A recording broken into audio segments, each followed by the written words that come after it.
આપણા વક્તા આનંદભાઈએ કરી. એમનો જન્મ 1875 ખૂંટી જિલ્લાના ઉલહતુ ગામમાં થયો. એક સામાન્ય પરિવારમાંથી એમણે તે વખતે જોયું કે અંગ્રેજો દ્વારા આપણા આદિવાસીઓની જળ જંગલ જમીન પર તરાપ મારવામાં આવે છે, આદિવાસીઓ પર કરવેરા નાખવામાં આવે છે. અને 1899 મુંડા વિદ્રોહ અંગ્રેજો સામે થયો. એની નેતાગીરી બિરસા મુંડાજીએ લીધી અને એમાં એમની ધરપકડ કરવામાં આવી. ઘમાસણ યુદ્ધો થયા, એક બાજુ તીરકમટા ભાલા, એક બાજુ ગોળીબાર થયું અને એમને જેલમાં પૂરવામાં આવ્યા. અને માત્ર 25 વર્ષની ઉંમરમાં જેલમાં એમનું મૃત્યુ થયું અને સેનામાંથી મૃત્યુ થયું છે. એના આજ દિન સુધી કોઈ પુરાવા આપણને મળ્યા નથી.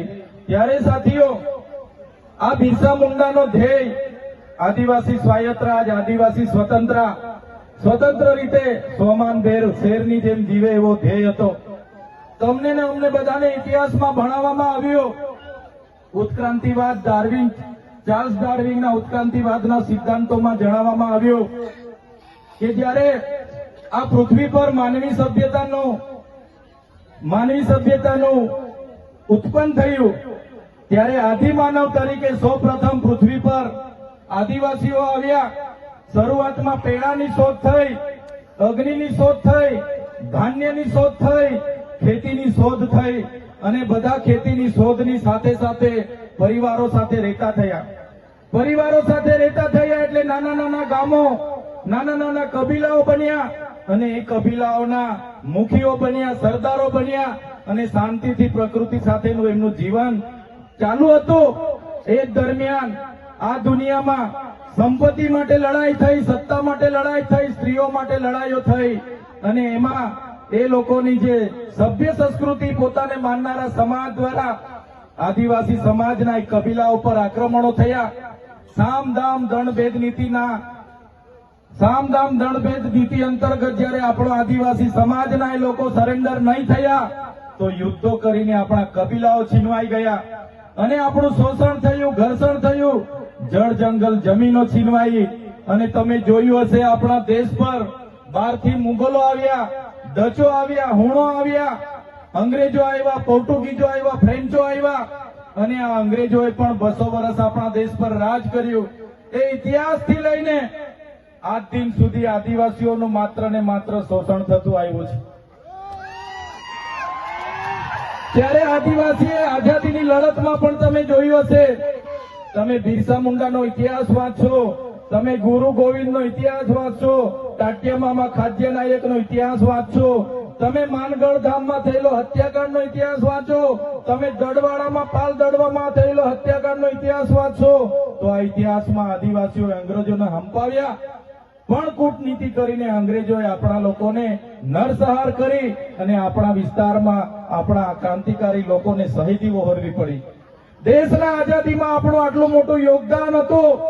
દેશ આઝાદ થયો, દેશમાં લોકશાહી આવી, લોકશાહીમાં દેશમાં બંધારણ બન્યું અને બંધારણની કલમમાં 444, 244, 13 કમાં આપણા વિસ્તારને 5મી અનુસૂચિ તરીકે જાહેર કરવામાં આવ્યો. એ જ પ્રકારે દેશના આસામ હોય, સિક્કિમ હોય, મિઝોરમ હોય, નાગાલેન્ડ હોય, મેઘાલય હોય, તમામ રાજ્યોને અનુસૂચિ 6 અંતર્ગત સમાવેશ કરવામાં આવ્યો. ત્યારે અનુસૂચિ 6 ત્યાં લાગુ કરવામાં આવી અને ગુજરાતમાં આજ દિન સુધી અનુસૂચિ 5 લાગુ કરવામાં નથી આવી. અને આ સત્તામાં બેઠેલા લોકો અનુસૂચિ 5 લાગુ હોવા છતાં પોતાનો સત્તાનો દુરુપયોગ કરીને આદિવાસીઓની જમીનો છીનવી રહ્યા છે, આદિવાસીઓના ખનીજો છીનવી રહ્યા છે, કુદરતી સંપાદનો છીનવી રહ્યા છે. રોડના નામે, ડેમના નામે, આ વિસ્તારમાં કોરિડોરના નામે, જીએમડીસીના નામે, હાઇડ્રો પાવરના નામે, જીઆઈડીસીઓના નામે, સરકારી આવાસોના નામે, સ્ટેચ્યુના નામે આજે આદિવાસીઓને એમની જમીનો છીનવાઈ રહી છે. આજે આખા દેશમાં 80 લાખ આદિવાસીઓ વિસ્થાપિત થયા છે. એ આ સરકારો દ્વારા કરેલી દેન છે સાથીઓ. આજે ગુજરાતમાં, આજે દેશમાં 8% આદિવાસીઓ છે. 2011ની વસ્તી ગણતરી પ્રમાણે 11 કરોડથી પણ વધારે દેશમાં આદિવાસીઓ છે. આજે ગુજરાતમાં 15% આદિવાસીઓ છે. 1,25,00,000 આદિવાસીઓ ગુજરાતમાં છે. 29 જાતિઓ ગુજરાતમાં આદિવાસીઓની છે. આજે તમે મને બતાવો કયા ક્ષેત્રમાં આદિવાસીઓ 15% છે, બતાવો મને. તમે સચિવાલયમાં જશો, આદિવાસીઓનું લિસ્ટ તમે માંગજો. તમે હાઈકોર્ટના જજની યાદી જોઈ લેજો. તમે ઇન્ડસ્ટ્રીયલના આપણા આદિવાસીઓને કેટલા લાભો મળ્યા છે જોજો. તમે રિયલ એસ્ટેટમાં આપણા આદિવાસીઓની સંખ્યા જોજો. ત્યારે આઝાદીના 78 વર્ષમાં સરકારોએ માત્ર ને માત્ર આદિવાસી બજેટમાંથી અમૃત મહોત્સવો કાઢે છે, વિકાસ મહોત્સવો કાઢે છે, ગૌરવ યાત્રાઓ કાઢે છે અને પોતાના તાઇફાઓ કરે છે. ત્યારે હવે આપણે બધાએ જાગી જવાનું છે અને આ સરકારને 2027માં ઉખાડીને આપણે ફેંકી દેવાની છે. સાથીઓ, અમે 4 વર્ષ પહેલા જનનાયક બિરસા મુંડાજીની પ્રતિમા ડેડિયાપાડામાં સ્થાપના કરતા હતા અને એમના વિચારોને ઉજાગર કરવા માટે, એમના વિચારોમાંથી આવનારી પેઢી પ્રેરણા લે એ માટે અમે ત્યાં પ્રતિમા સ્થાપિત કરતા હતા.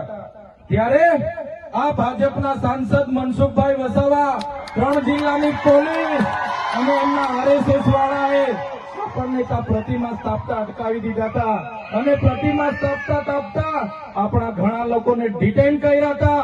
3 જિલ્લાની પોલીસ અમને પકડવા માટે આવી હતી, છતાં આપણે એમનાથી ડર્યા નથી અને બિરસા મુંડાની પ્રતિમા ડેડિયાપાડામાં સ્થાપિત કરી છે. ત્યારે આજે દેશના વડાપ્રધાનને આજે ડેડિયાપાડા આવવું પડે એ આપણા બધાની તાકાત છે. ત્યારે વડાપ્રધાન ડેડિયાપાડા આવે છે ત્યારે લોકોને ભેગા કરવા માટે 500 કરોડ આદિવાસી બજેટમાંથી જોગવાઈ કરવામાં આવી છે. હજારો બસોની વ્યવસ્થા કરવામાં આવી છે અને બધા કર્મચારીઓને એમાં લગાડી દેવામાં આવ્યા છે. આજે ડેડિયાપાડાના ગામડાઓમાં ટીડીઓ ના મળે, તલાટીઓ ના મળે એવા ગામડાઓની ગલીઓમાં આ ગુજરાતના નાયબ મુખ્યમંત્રી, એમના મંત્રીઓ, એમના સાંસદો, એમના ધારાસભ્ય ડેડિયાપાડાના ગલીઓમાં 4 દિવસથી ફરે છે. જે લોકો એસી ચેમ્બરોમાંથી બહાર નહોતા આવતા, જે લોકો ગાંધીનગરમાં પડે ફતારીએ રહેતા હતા, એ લોકોને ગામડે ફરતા કરી દીધા. એ આપણી બધાની તાકાત છે ભાઈઓ. ત્યારે નરેન્દ્રભાઈ મોદી આપણા કુળદેવી માતાના દર્શને જવાના છે. દેવ મોગરા એ મહારાષ્ટ્ર, મધ્યપ્રદેશ, ગુજરાત અને રાજસ્થાનના લાખો લોકોનું આસ્થાનું કેન્દ્ર છે અને દેવ મોગરા જઈને રાજનીતિ જયારે કરવા માંગે છે ત્યારે નરેન્દ્રભાઈ મોદીને હું આ મંચ પરથી કહેવા માંગુ છું, તમને જો આદિવાસીઓ માટે હિત હોય તમે દેવ મોગરા જજો, તમે હિજારી લઈને આવજો, તમે મવડાનો ચોખ્ખો દારૂ 1 બોતલ લઈને આવજો, તમે એક મરઘો લઈને આવજો, એક બકરો લઈને આવજો. દર્શન કરીને એની પ્રસાદી કરીને તમે ત્યાં જ જમીને પછી જજો. ત્યારે અમે માનીશું કે તમે આદિવાસીઓના હિતે જ છો. તમે આદિવાસીઓ માટે આજ દિવસ સુધી તમે 24 વર્ષથી રાજનીતિમાં છો. આગળ મુખ્યમંત્રી હતા, હમણાં વડાપ્રધાન છો. આદિવાસીઓ આજે શિક્ષક માટે આંદોલન કરે છે, શાળા માટે આંદોલન કરે છે, નર્મદાના પાણી માટે આંદોલન કરે છે, પોતાની જમીનો બચાવવા આંદોલન કરે છે, જીએમડીસી હટાવવા આંદોલન કરે છે, જીઆઈડીસીઓમાં રોજગાર માટે આંદોલન કરે છે. ત્યારે નરેન્દ્રભાઈ મોદીજીને કહેવા માંગુ છું, હવે અમે લડેંગે, જીતેંગે, જિંદાબાદ, મુર્દાબાદ આવેદન નિવેદન કરવા માંગતા નથી. હવે અમે લડવા માંગતા નથી. હવે ધરણા પ્રદર્શન બંધ, હવે આંદોલન બંધ. જો અમારી 5મી અનુસૂચિ, જો અમારા પૈસા જો અમારી અનામત, જો અમારી 73 એની જમીનોને આવનાર દિવસોમાં જીએમડીસીના નામે માગશો, માલસામોટ પ્રોજેક્ટના નામે માગશો, હાઇડ્રો પ્રોજેક્ટના નામે માગશો, અણુ મથકના નામે માગશો, તો અમે આંદોલન નથી કરવાના, અમે નેપાળવાળી કરવા માટે ગાંધીનગર આવવાના છે. અમે નેપાળવાળી કરવા માટે ગાંધીનગર આવીશું. તે દિવસે તમારો ને અમારો સામનો થશે. તે દિવસે ખબર પડશે ઓરિજિનલ આદિવાસીઓ કોણ છે. ત્યારે કેટલાક મીડિયાવાળા મિત્રોએ મને પૂછ્યું, તમારા ડેડિયાપાડામાં નરેન્દ્રભાઈ મોદી આવે છે, તમારું બધું પૂરું થઈ જાય. ત્યારે મેં મીડિયાવાળાને મિત્રોને કીધું, નરેન્દ્રભાઈ મોદી આવીને જાય પછી એમના મિત્ર ડોનાલ્ડ ટ્રમ્પને પણ લઈ આવજો. અમારા લોકોને ક્યાંય ફેર પડવાનો નથી. હવે અમારા લોકો જાગી ગયા છે, અધિકારોની વાત કરીએ છીએ. સંવિધાન અધિકારો અમને આપો, સામાજિક અધિકારો આપો. અમને જે મળેલી અમારા અધિકારોની વાત અમે કરીએ છીએ ત્યારે અમને ખબર પડી ગઈ કે આદિવાસી સમાજ હવે જાગૃત થયો છે. ત્યારે બિરસા મુંડાના રથ જયારે લઈને ફર્યા, એમના મંત્રી તંત્રી મારું નામ લઈને મને ગાળ બોલે કે પેલો ચૈતર વસાવો અહીંયા આવે છે, આમ કરે છે, તેમ કરે છે, ફલાણું કરે છે, ઢીકણું કરે છે. એ મંત્રીઓને પણ કહેવા માંગુ છું, એ પ્રદેશ પ્રમુખને પણ કહેવા માંગુ છું, ચૈતર વસાવાને ગાળ બોલવાથી અમારા આદિવાસીઓનું ઉત્થાન નથી થવાનું. તમે આદિવાસીનું ઉત્થાનની વાત કરો. મને ગાળ બોલવાથી અમારા લોકોનો જો વિકાસ થઈ જવાનો હોય તો હું દરરોજ તમારી ઓફિસે તમારી ગાળ ખાવા માટે પણ તૈયાર છું. સાથીઓ, અમે આનંદભાઈ સાથે વિધાનસભામાં લડીએ, રોડ પર લડીએ, સદન પર લડીએ અને આદિવાસીઓની ન્યાયની વાત કરીએ, અધિકારની વાત કરીએ. આ લોકોને ગમતું નથી. આનંદભાઈ પર અનેક કેસ થાય, મારા પર અનેક કેસ થાય, અમને જેલોમાં નાખવામાં આવે, પણ અમે આ સરકારની જેલોથી અમે ડરવાવાળા લોકો નથી, અમે લડવાવાળા લોકો છે. સાથીઓ, આ મંચ પરથી કહેવા માંગીએ છીએ, આ ચૈતર વસાવાને, અનંત વસાવાને જયારે સમાજની જરૂર પડશે અમે આ ધડ ધરવા માટે પણ તમારી સાથે તૈયાર છે. આ ધડ ધરવા માટે પણ અમે સમાજ માટે તૈયાર છે. એક ગુજરાતના મુખ્યમંત્રી ભૂપેન્દ્રભાઈ પટેલ, એક ગુજરાતના ઉપમુખ્યમંત્રી હર્ષભાઈ સંઘવીની પોલીસમાં પાણી નથી કે આ ચૈતર વસાવા અનંત પટેલને અરેસ્ટ કરી શકે. ત્યારે સાથીઓ, જાગવાની જરૂર છે. આગળ ડોક્ટર સાહેબે કીધું, આપણી જે મૂળ સંસ્કૃતિ છે આપણે ભૂલી જાયેલા. આપણો નંદરિયો દેવ, આપણો ગામનો હિમારિયો દેવ, આપણો વાઘદેવ, ગોવાળદેવ, આપણો કાળિયો ભૂત, આપણે ધરતી માતાને પૂજનારા, આપણે નદી નાળાને પૂજનારા, આપણે ચંદ્ર અને સૂર્યને પૂજનારા, આપણે પ્રકૃતિના પૂજક તરીકે છે. ત્યારે જન્મ મરણની વિધિ, લગ્નની વિધિ આપણે ભૂલી ચાલ્યા છે. ત્યારે આજે આ લોકો આપણા પર જાતિનો દાખલો માંગે છે, પુરાવા માંગે છે. ભણેલા છોકરાઓને પૂછી લો. સાથીઓ, જે આપણી રીત પરંપરાઓ છે, આપણો જે પહેરવેશ છે, આપણા પૂર્વજો આઝાદી પહેલા ઓળખી કાઢતા હતા. ગોરા અંગ્રેજો આવ્યા, એમના પહેરવેશ, એમની બોલી પરથી આપણા પૂર્વજો જાણી ગયા કે આપણા દુશ્મન છે. આજે તો આપણે એ લોકોની સંસ્કૃતિ અપનાવતા થઈ ગયા, એ લોકોના પેન્ટ શર્ટ પહેરતા થઈ ગયા, એ લોકોના જીન ટી શર્ટ પહેરતા થઈ ગયા, એ લોકોના બૂટ સૂટ આપણે પહેરતા થઈ ગયા. આપણી બહેનો પણ આજે પંજાબી પહેરતી થઈ ગઈ, ડ્રેસ પહેરતા થઈ ગયા, ચણિયા ચોરી પહેરતી થઈ ગઈ, જીન્સ ટી શર્ટ પહેરતા થઈ ગયા. ત્યારે આવનારા દિવસોમાં આપણો દુશ્મન કોણ છે તે આપણને ખબર પડવાની. ત્યારે આપણે મૌલિક નૈતિક મૂલ્યો આપણે જાળવવા પડશે. આપણી બોલી ભાષા આપણે સાચવવી પડશે. આપણો પહેરવેશ, આપણી સંસ્કૃતિ, આપણા વારસામાં મળેલી આપણી પરંપરાઓ, રીત રિવાજો આપણે સાચવવા પડશે. સાથીઓ, આપણા વિસ્તારમાં વૈશ્વિકરણના નામે જમીનો છીનવાય છે, ઔદ્યોગિકરણના નામે જીઆઈડીસીઓ આવી, એમાં જમીનો છીનવાઈ ગઈ. અને તમે જોઈ લો, આજે ધર્માંતરણના નામે આદિવાસીઓને ભોળવામાં આવે છે. આજે શિક્ષણના નામે ધર્મના પ્રચારો થાય છે. ત્યારે મારા આદિવાસી સાથીઓને કહેવા માંગુ છું, જે દિવસે આપણે આજે આદિવાસી તરીકે મટી જઈશું તે દિવસે આપણું અનામત પણ આપણને મળવાનું નથી.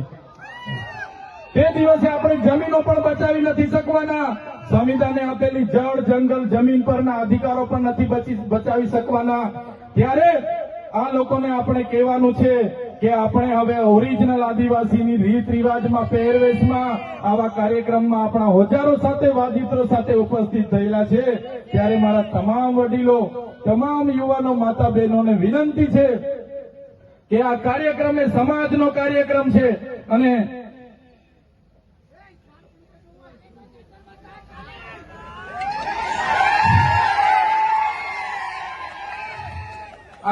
કાર્યક્રમ એ આપણી સમાજની તમે એકતા બતાવી છે.